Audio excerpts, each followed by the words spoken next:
Saat SMA, Jaehyun pernah dihukum bersama dengan Pak Yo karena bolos kelas. Lama, Haeyoung datang sebagai wali Jaehyun. Jaehyun merasa kesal melihat Haeyoung. Saat di kantor, guru membahas Jaehyun yang bolos juga merendahkan mimpi Jaehyun sebagai penulis. Namun, Haeyoung justru membela Jaehyun. Bisa jadi di masa depan ia jadi penulis terkenal. Jaehyun pun tersentuh mendengar ucapan Haeyoung yang membelanya itu.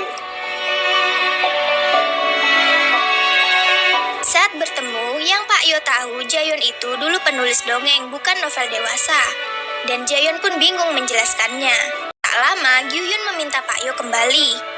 Dan ia pun pamit pergi karena Gyu-hyun terbaring di rumah sakit setelah membaca novel Jaehyun. Gyu-hyun tak bisa menghentikan ibunya membaca. Jadi, ia menulis komentar jahat agar Jaehyun berhenti membuat novel itu. Di hotel, Haeyoung dan Ji-uk sibuk menghitung uang angpau. Saat Haeyoung mengantuk, Ji-uk menyuruhnya tidur. Namun, Haeyoung tak bisa percayakan angpaunya pada Ji-uk karena Ji-uk terlalu tertutup. Lalu, Ji-uk pun mulai bercerita jika ibunya menikah lagi dan pindah ke Kanada. Dan neneknya memintanya hidup sendiri agar tak mengganggu ibunya. Di rumah, Jaehyun kembali menulis novelnya.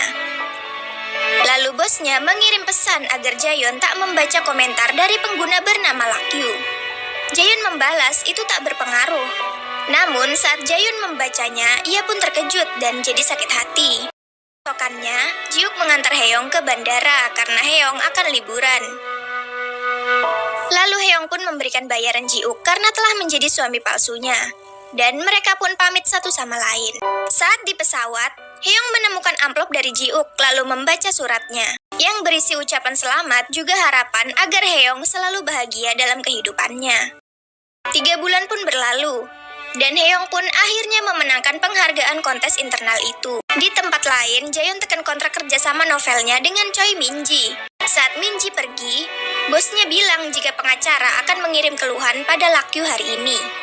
Jaehyun pun bilang jika ia tak ingin berdamai.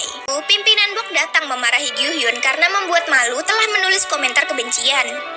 Dan meminta Gyu-hyun membereskan masalah ini sendiri diam-diam agar tak mencoreng nama perusahaan. Dan karena masalah ini, Gyu-hyun pun tak bisa menghadiri acara penghargaan kontes internal.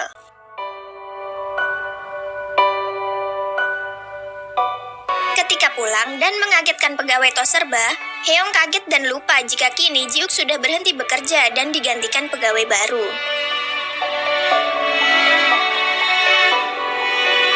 Keesokannya, saat Haeyoung beres-beres, Jaehyun pamit pergi jalan-jalan dengan gaya nyentrik.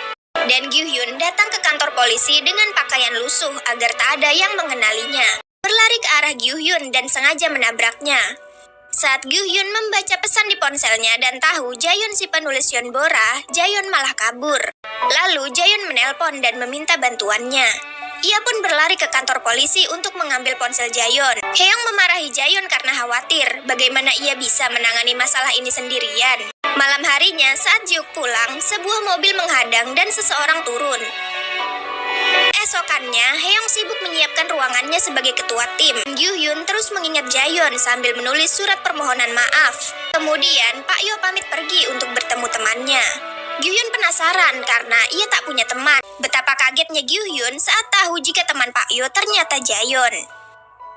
Saat Haeyoung kembali setelah membeli kopi, para pegawai baru datang. Dan di antara pegawai itu ada Ji-uk di sana. Ji-uk tersenyum lalu bilang jika ia merindukannya.